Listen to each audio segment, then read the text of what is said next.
Good afternoon, everyone. David Freiheit, and this is episode 4 of Viva PPC, documenting my journey running for Parliament for the People's Party of Canada.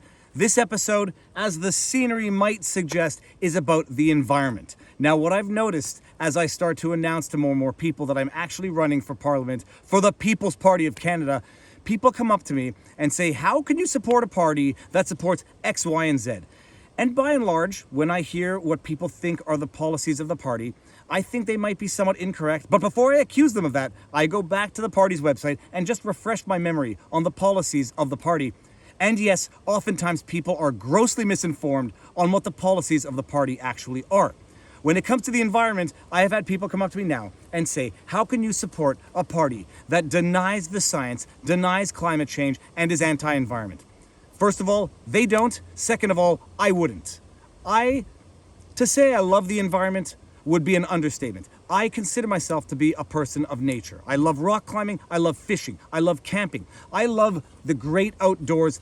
It is part of the best memories of my life, and I want my kids and my kids' kids and my kids' kids' kids' kids' kids' kids to enjoy the same benefits of nature that I appreciated and grew up with as a Canadian. So I am not anti-environment, nor would I be a part of a party that is.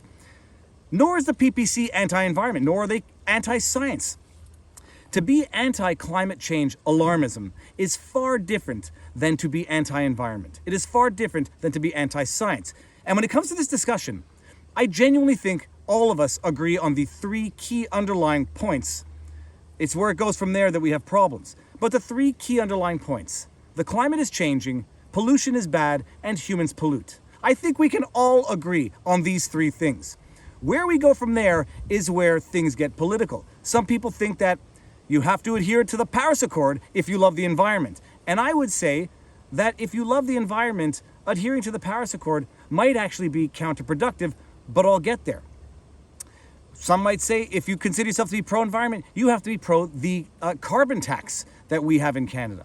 And I would say if you are pro-environment, you might actually want to be anti this carbon tax. Why would I say something like that? Well, first of all, let's go back to the basics here.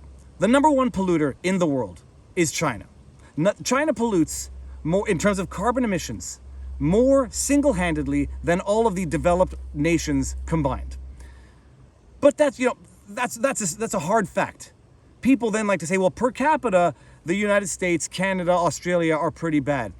Yeah. The only problem with that argument is that the only reason why China is not so bad comparatively per capita is because they are massively overpopulated with roughly 1/5 of the world's population. So not only are they the world's biggest polluter, but they get to downplay their massive pollution because they're also 1/5 of the global population. If Canada had not 36 million people, but 360 million people, our per capita emissions, they might go up on a brute basis because there'd be more people, but our per capita emissions would go down.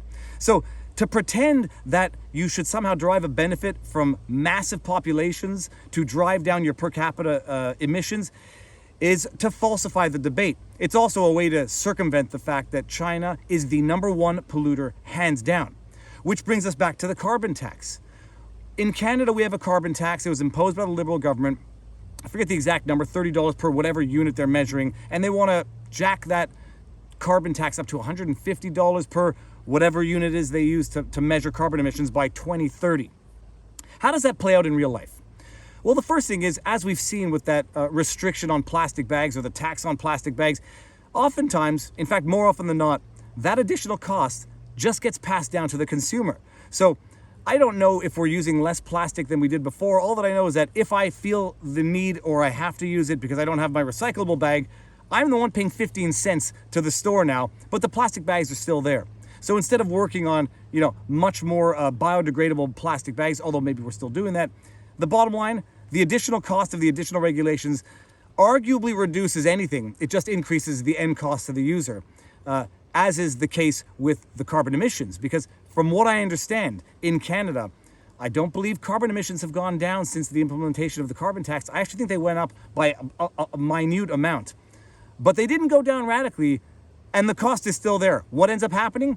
2 things. The cost gets passed down to the consumer because there's no reason why the companies are going to assume it out of the goodness of their own hearts and out of the back of their own pockets.